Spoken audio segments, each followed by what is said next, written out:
고린도후서의 내용을 중심으로 해서 조금 무거운 주제지만 매우 불편한 공정이라는 제목으로 오늘 말씀을 좀 생각해 보고자 합니다. Inconvenient Theories 라는 영문 제목을 저는 만들었는데 요 사이에 새롭게 또 정말로 많이 언급되는 단어가 공정이라는 단어입니다. 공정. 그래서 공정한 사람이 공정을 외치거나 정말 공정을 마음에 간직한 사람, 공정에 대해서 깊이 고민한 사람이 공정을 외치면 이 공정이라는 단어가 우리의 마음에 와 닿을 수 있습니다. 공정이라는 단어는 어떻게 보면 극우에 치우친 사람들의 입에 담을 수 있는 단어가 사실은 아닙니다. 우리가 검찰을 보면 아주 불공정하게 법을 집행해서는 안 되는데 법을 공정하게 집행해야 되는 정부의 한 산하 기관에서 말도 안 되는 것을 가지고 한 가족을 정말로 몰살에 가까운 일들을 저질렀습니다. 아주 시골 대학의 표창장 하나를 여러분이 불공정하게 기소를 하면 어떻게 되는지는 이번 여러분이 조국의 시간도 읽어보셨겠지만 어떻게 되는지는 여러분 잘 알 것입니다. 처음에 표창장을 시골 대학에 해서 위조했다고 혐의를 씌웁니다. 이것을 대학 입시 업무에 사용했다고 해서 업무방해란 제목을 또 씌웁니다. 국립대학에 또 지원하는데 이 표창장 사용했다 이렇게 해서 위계에 의한 공무집행 방해라는 제목을 세웁니다. 이 문서를 사용했다고 해서 위조 사문서를 행사했다고 이야기하면서 이것 하나 아주 시골 대학의 하찮은 이 표창장이 이 4가지 내지 5가지 혐의로 기소가 됩니다. 여러분 생각에 공정하다고 생각하나요? 법이 정말 공정하고 이분들이 죄를 지었기 때문에 온 가족이 아버지, 어머니, 딸, 아들 이렇게 기소되어서 재판을 받아야 됩니다. 그런데 이 검찰과 관련이 있는 한 총장의 장모는 자기 입으로 그 장고 증명서를 위조했다고 자백했는데도 불구하고 전혀 기소하지 않습니다. 그것을 거의 오랜 시간 동안 그냥 가만히 들고 있습니다. 근데 이분이 나와서 정의를 외치고 공정이라는 정의와 공정이라는 슬로건으로 대통령이 나오겠다 이런 이야기를 합니다. 참 웃기는 이야기입니다. 무엇이 공정입니까? 힘이 있는 자가 공정하다고 하면 공정한 것인지, 약자는 주는 부스러기 또는 낙수 효과를 누리면서 살면 되지 이렇게 생각하면서 공정을 외치는 정말 이런 일들이 대한민국에서 일어나고 있습니다. 오늘 서신서 본문 고린도후서 8장의 배경은요, 사도행전 11장 27절에서 30절에 기록된 팔레스타인의 큰 기근에 대한 구제, 다시 말하면 구조 자금, 이 예루살렘에 있는 지역에 기근이 들어서 정말 힘들어하는 예루살렘 성도들을 위해서 지원을 좀 해달라. 그래서 구제 헌금을 하는 내용에 대한 감사의 편지가 오늘 고린도후서 8장의 바울의 편지입니다. 이 고린도후서를 이해할 때 그 당시의 상황을 이해하지 않고 이 성서를 보게 되면 아주 웃긴 해석이 가능해요. 그러나 고린도후서 8장은 왜 바울이 디도라는 자기의 가장 사랑하는 제자와 그 다음에 그의 증인 두 사람에서 세 사람을 고린도 교회에 보내면서 이렇게 구구절절 너희들의 열성이 대단하다, 너희들한테 감사하다, 너희들이 이런 일을 했다니 이러면서 계속 좋은 말로 이들에게 편지를 쓴 내용입니다. 너희들이 우리를 위해서 구제 헌금을 해줘서 정말 고마워. 그런데 이 구제 헌금을 해줄 때 조금만 더 힘을 내서 해주면 좋지 않겠습니까? 그래서 그렇지만 내가 여러분이 가난한 자 보고 더 많이 좀 해달라 이런 말이 아닙니다. 가진 자는 좀 더 해주시고 없는 사람은 작게 해주셔도 됩니다. 자기의 분수에 맞게 그렇게 좀 해주시기를 부탁드립니다. 내가 여러분을 힘들게 해서 여기 예루살렘에 있는 이런 사람들을 좀 편안하게 하기 위해서 이렇게 말하는 게 아니고 평행을 이루게 하기 위해서. 이 13절 고린도후서 8장 13절 이 내용이 가장 중요한 내용인데요.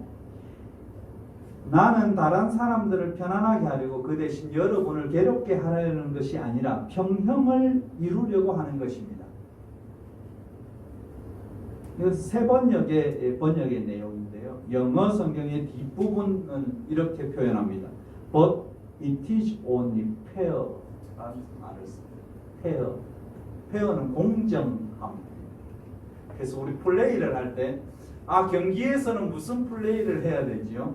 페어 플레이 해야 돼. 공정하게 해야 돼. 이 공정하다는 것은 스포츠에서 정말 많이 사용되는 것을 여러분은 보시죠. 권투나 레슬링이나 유도나 태권도나 다 굉장히 공정하게 페어하게 경쟁을 해야 합니다. 그래서 체중에 따라서 급수가 있습니다. 권투는 프로 세계에서는 권투는 17개의 체급이 있습니다. 그래서 파운드로 원래 이게 분류해놨기 때문에 아주 킬로그램으로 분류하면 좀 아주 복잡한데요. 그냥 아주 가벼운 사람 48kg부터 시작해서 90kg까지 이렇게 쭉 해서 이것을 18단계로 17단계로 나누어서 공정하게 경쟁하도록 공정하게 서로 시합을 붙도록 만들어 놓은 것입니다. 학생들 공부하는 것도 좀 이렇게 급수를 좀 나누면서 공정하게 경쟁하게 했으면 좋겠다.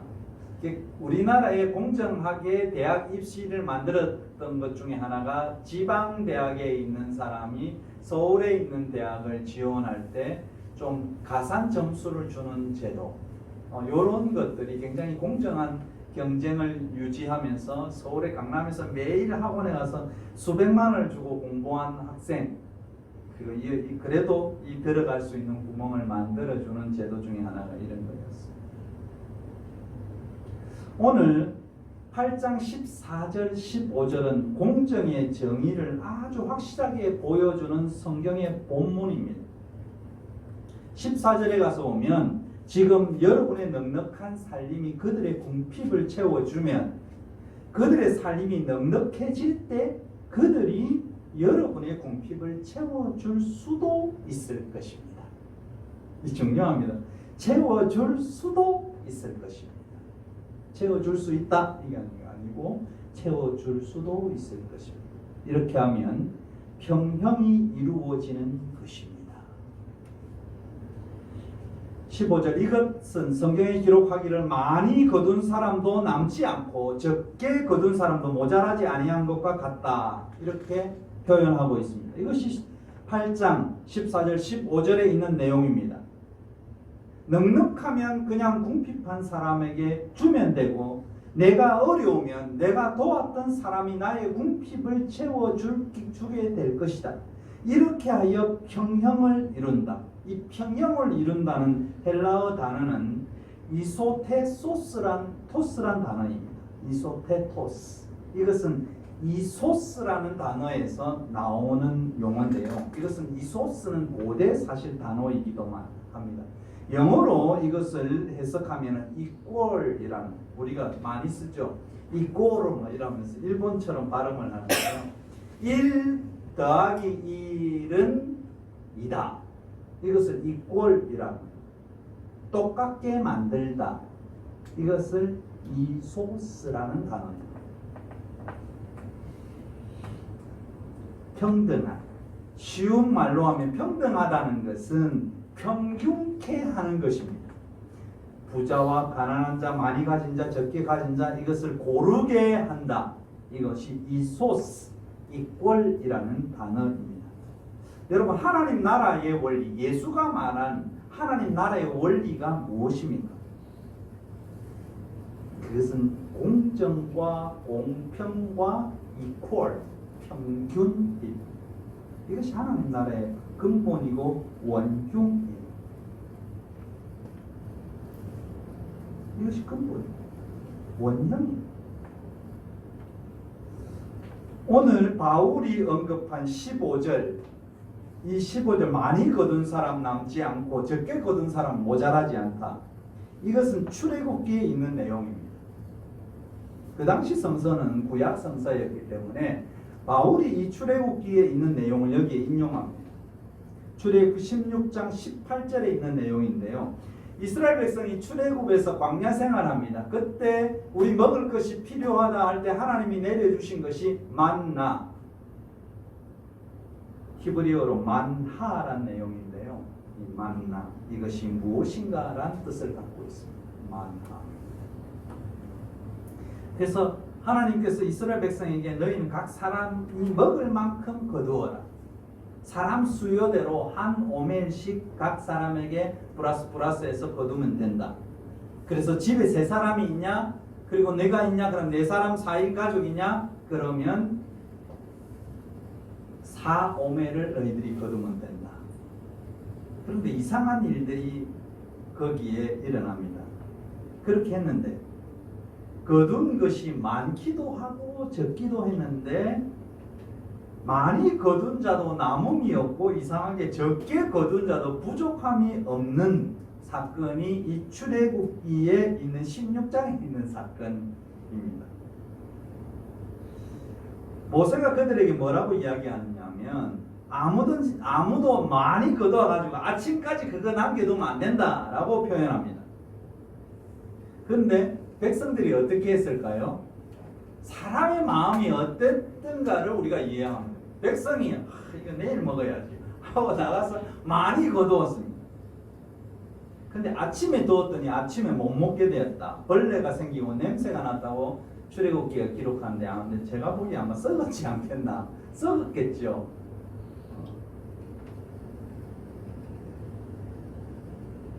그래서 모세가 노하는 사건이 있습니다. 애굽에서 출애굽한 이스라엘 백성이 모세의 말을 잘 듣지 않았다. 순종하지 않는 습성, 더 많이 가지려는 속성, 이것은 과거나 지금이나 변함이 없는 것 같습니다. 그러기에 예수께서 이 땅에 오셔서 새로운 세상, 공정한 하나님 나라를 가르치고 설명했음에도 불구하고 영적 이스라엘이라고 자부하는 보수 기독교인들이 말을 듣지 않는 것 아닌가 그렇게 생각합니다. 예수 그리스도의 복음을 믿고 삶의 방향을 전환한 것 가리켜서 우리는 구원이라고 합니다. Change mind, 마음을 바꾸다. 이것이 구원이고 회개입니다.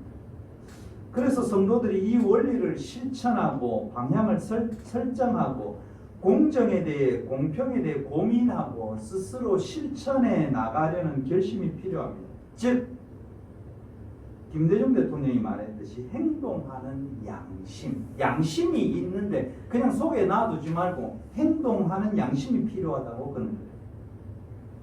그래서 그 불공정에 대해서 인식하고 평형이 이루어지는 사회를 만들기 위해서 외치고 참여해야 합니다. 그래야 이 세상이 it is only fair, 공정하게 되는 것입니다. 지금 온 세상은 공정이라는 시대적 과제를 핵심으로 생각합니다. 공정해야 세상이 공존할 수 있다. 세상이 같이 존재할 수 있다. 이번에 G7 회담에서도 모든 사실은 주제가 우리가 선진국이지만 이 가난한 나라들에 서로 나누어 주어야 된다.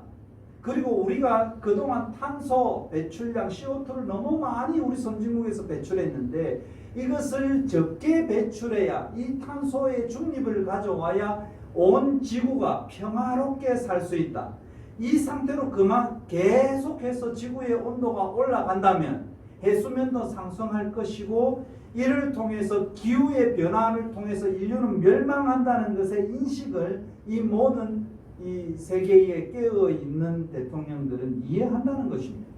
그래서 2030년까지 중립을 지키자, 2000 몇 년까지 탄소 제로에 가자 이런 이야기를 하고 있는 것입니다. 그뿐만 아니고 코로나를 극복하는 방법이 뭘까? 돈 많은 선진국만 이 백신을 막 맞으면 될 것인가? 안 된다. 아프리카에도 맞춰야 된다. 아프리카는 어렵지 않느냐? 그러면 우리가 다 돈을 국가별로 잘 사는 나라에서 돈을 내자. 그래서 이 아프리카의 시민들에게, 아프리카의 백성들에게 백신을 맞히자. 그래야 유럽이나 아시아나 미국이나 다 존재 가능하다. 여러분, 이번에 우리 코로나 때문에 얼마나 많은 세계의 시민이 돌아가신 줄 아세요? 350만이 넘습니다. 부산 시민의 인구보다 더 많은 인구가 돌아가셨습니다. 이것이 공평을 만들지 못한, 평균을 만들지 못한 세계에 벌어진 사건입니다. 예수께서 세상에 오셔서 하나님 나라를 선포했다는 것은 공정한 세상을 선포했다는 것입니다. 예수께서 가장 중요하게 말씀하신 것이 여러분 하나님 사랑, 이웃 사랑이라고 생각하시죠? 그것보다 더 중요한 저제가 섬김을 받으려거든 먼저 섬기라. 이것이 예수님의 주제입니다. 섬김을 받으려면 먼저 섬겨라. 주라. 주는 것이 먼저였습니다. 그리하면 후이되어 누르고 흔들어 너희에게 안겨주겠다. 1번이 주는 행동입니다. 이웃을 내 몸과 같이 사랑하라. 소자 한 사람에게 냉수 한 그릇 대접하는 건 내가 결코 잊지 않을 것이다. 이런 행동, 이러한 생각, 이러한 사고가 이것이 하나님 나라에 들어가는 가장 기본적인 패스포트라는 것입니다. 우리가 여행하기 위해서는 꼭 필요한 것이 패스포트입니다. 저희들이 미국에 가기 위해서 여권이 필요합니다. 하나님 나라를 만들고 우리가 하나님 나라를 추구하고 그 나라에 들어가는 가장 기본이 무엇인가? 그것은 먼저 섬겨야 되고 먼저 주어야 되고 먼저 사랑해야 되고 먼저 소자 한 사람에게 물 한 그릇 대접하는 정신의 자세, 이 철학, 이것이 우리 속에 있어야 된다는 것입니다. 네가 높아지고 싶냐? 그러면 먼저 낮아지고 겸손해져야만이 네가 높임을 받을 수 있다고 분명히 말씀합니다. 오늘날 한국교회, 세계교회를 향해서 하나님은 이렇게 말씀하실 것입니다. 열심히 성전 문지방을 드나들지 말라. 열심히 재물을 가지고 내 앞에 오지 말라. 역겨워서 견딜 수 없다. 냄새가 난다 하시는 하나님의 음성. 이 음성을 한국교회, 세계교회는 들어야 합니다. 코로나 팬데믹 상황은 오늘 본문의 실천을 다시 한 번 더 증명해 보여주고 있는 것입니다. 넉넉한 자가 궁핍한 자를 채워주면 나도 건강해지고 그들도 건강해져서 모든 인류가 건강해지는 것, 이것이 이웃사랑, 이것이 공정입니다.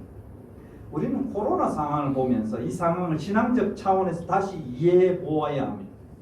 코로나는요, 나 혼자 잘 먹고 잘 살 수 없음을 우리에게 진리로 보여주고 있습니다. 여러분, 내가 집에서 나가지 않고 먹고 살 수 있는 방법이 뭘까요? 누가 있어야 될까요? 택배 노동자가 꼭 있어야 됩니다. 여러분, 택배가 우리 집에까지 도착하기 위해서 얼마나 수많은 과정을 거치는지 여러분 상상해 보시고 생각해 보셨나요? 자, 택배를 회사에서 내가 주문한 야채, 과일을 이 회사에서 포장합니다. 그러면 택배 노동자가 이것을 가져와서 물류센터에 들어갑니다. 자, 물류센터에 들어갔습니다. 다시 분류해서 각 지역으로 큰 트럭에다가 이것을 싣습니다. 이 트럭 운전사는 또 열심히 서울이면 서울에서 싣고 지방으로 내려와서 지방의 물류센터에 이것을 입고합니다. 그러면 물류센터에 입고된 것이 또 노동자들이 그것을 분류합니다. 그것이 지역에 도착합니다. 이 지역에 도착된 것을 택배 기사분이 아침에 일찍 출근해서 다 내가 가져갈 것 분류해서 차에 싣고 우리 집에 도착했습니다. 그분들이 없으면 물류가 중단되는 것입니다. 우리가 팬데믹 상황에서 새로 깨달은 것은 노동의 가치입니다. 그분들이 학력이 좋든 나쁘든 그분들의 필수 노동의 의지에서 우리의 삶이 의지되고 있다는 것입니다. 그래서 이 팬데믹을 통해서 인간 존중, 사람 존중, 사람이 먼저임을 우리는 깨닫게 되는 것입니다.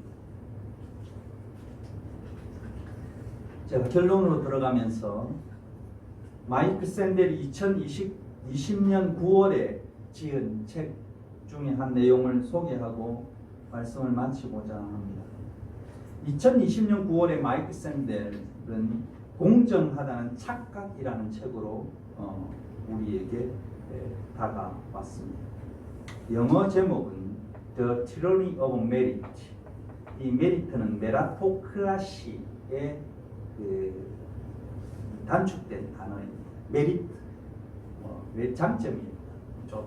이런 것 메리트가 아니고 메라토크라시를 줄입니다. 이것은 능력주의란 말입니다.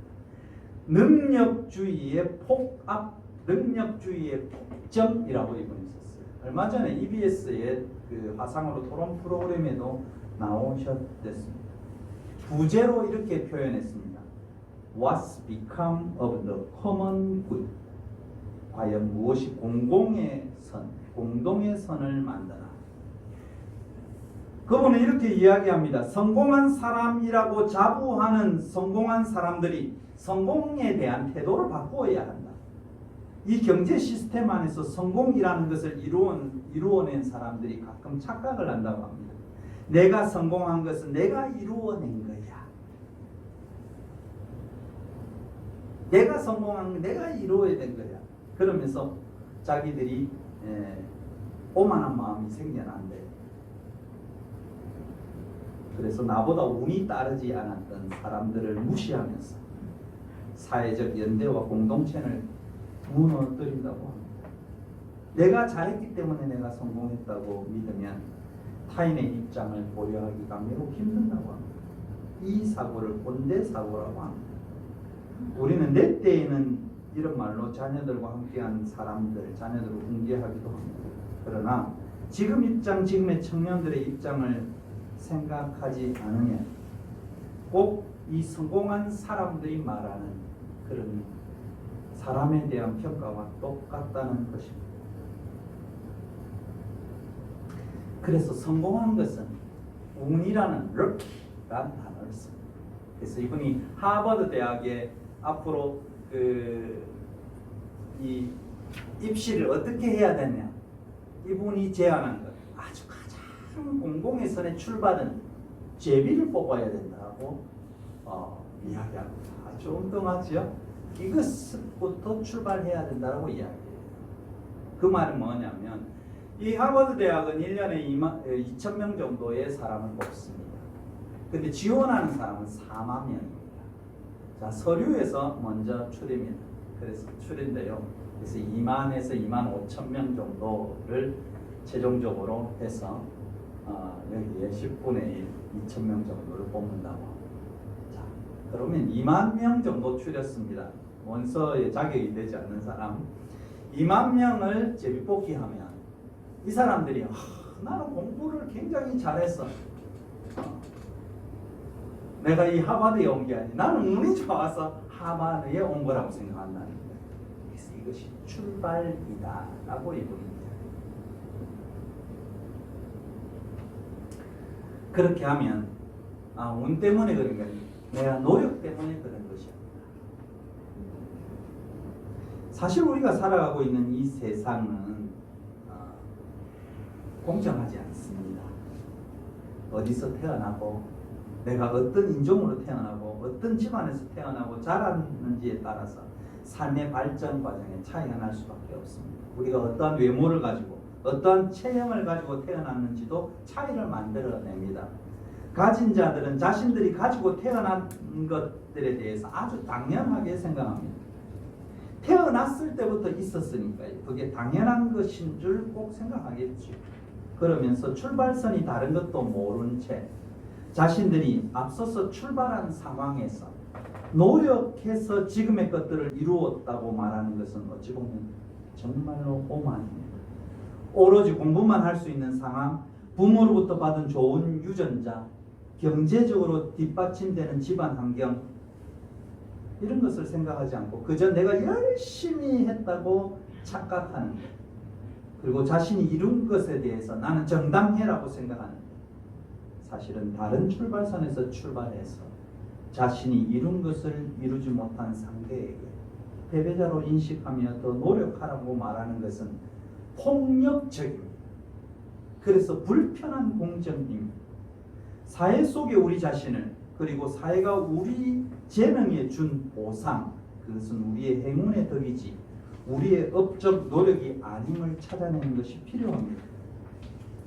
우리의 운명의 우연성을 제대로 인지하면 여기서 일정한 겸손이 시작된다고 샌델은 이야기하고 있습니다. 그래서 이런 겸손함은 우리를 갈라놓고 있는 가혹한 성공 윤리에서 돌아설 수 있겠다, 있도록 해줍니다.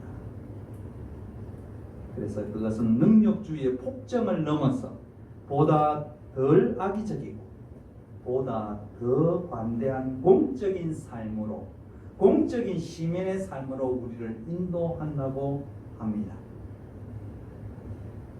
사랑하는 성도 여러분, 우리 예수께서는 이렇게 말씀합니다.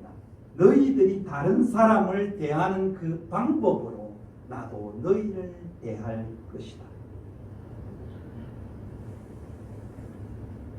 The way you treat others is the way you will be treated.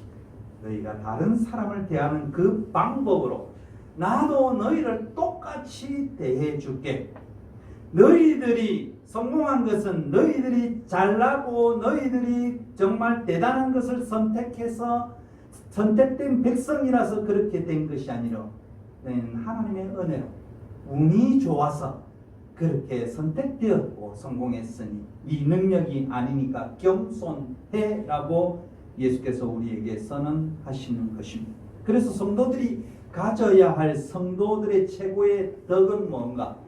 Holy people but you. 이것은 최고의 덕이 뭔가? Equality. 평등에 대한 생각입니다.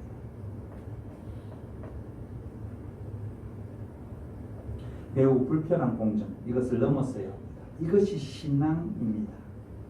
내 것을 내려놓고 대가 없이 섬기고 정말 불편하지만 함께 갈 수 있는, 이것이 우리에게 필요한 것입니다. 하나님은 우리에게 기울어짐 없이 사랑해 주셨습니다. 우리가 신분이 어떻든지, 어떤 가정에서 태어났든지, 어떤 나라에서 태어났든지, 어떤 교육을 받았든지 하나님은 우리를 불편부당하게, 아주 공정하게, 평균적으로 우리를 인도해 주시고 사랑해 주셨습니다. 오늘 우리가 읽은 본문, 복음서 본문에서 똑같은 내용이 나타나고 있습니다. 여기 해당장 야이로의 딸이나 12년 동안 혈루병으로 고생한 한 여인, 이 여인을 동일하게 취급하면서 해당장 야이로 이 대단한 높은 권력이 있는 사람이니까 이 가는 중에 이 여인 하나는 다 무시해도 되겠지, 이렇게 생각하지 않으시고, 혈루병이라는 것은 도저히 그 당시의 무리와 같이 할 수 없는 율법적으로 굉장히 불결한 병이었습니다.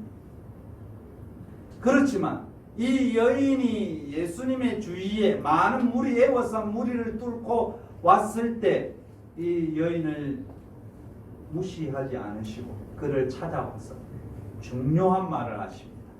내가 너를 구원한 것이 아니고 네가 가지고 있는 믿음이 너를 구원했다고 선포하시면서 이 여인을 무시하지 않으며 끝까지 평강을 선포하신 예수 그리스도, 그리고 야이로의 집을 향해서 다시 가신 예수. 우리 같으면 바빠 죽겠는데 왜 이 사람이 나를 이렇게 힘들게 하는, 저리 가서 나중에 내가 해드릴게요 할 수 있을 겁니다. 나중에 해주지 않으시고 즉시 이분을 향하여 찾고 그분을 지명하신 예수를 봅니다. 야이로의 딸도 중요하지만 12회 동안 이 병으로 고생한 이 가냘픈 여인의 삶도 중요했기 때문에 똑같이 공평하게 공정하게 구원을 선포했다는 사실은 오늘 우리의 본문 우리를 지적해 주고 있습니다. 사랑하는 성도 여러분, 공정은 참으로 불편합니다. 나도 불편한 내용입니다. 우리의 삶에 불편한 내용입니다. 그러나 이것의 가치는 우리가 구원받은 백성, 하나님 나라 백성이라고 자부하면 이 가치를 우리가 가지고 이것을 우리의 삶의 실천에 나가고 우리의 발걸음을 한번 떼어내 보아야 하고 우리의 손을 좀 펼쳐 보아야 합니다. 편협된 시각에서, 편협된 생각에서, 편협된 나의 사고에서 우리가 벗어나서 예수 그리스도의 이퀄리티 버튜, 이것을 꼭 우리 속에 간직해야 합니다. 주님 우리를 향해서 선언하십니다. 사랑하는 자녀들아, 너희 공정, 공평, 평균에 대한 믿음이 너를 구원하였다. 이 선언에 아멘으로 화답하는 저와 깨어있는 성도 여러분이 되시기를 주님의 이름으로 축원합니다. 침묵으로 기도하겠습니다.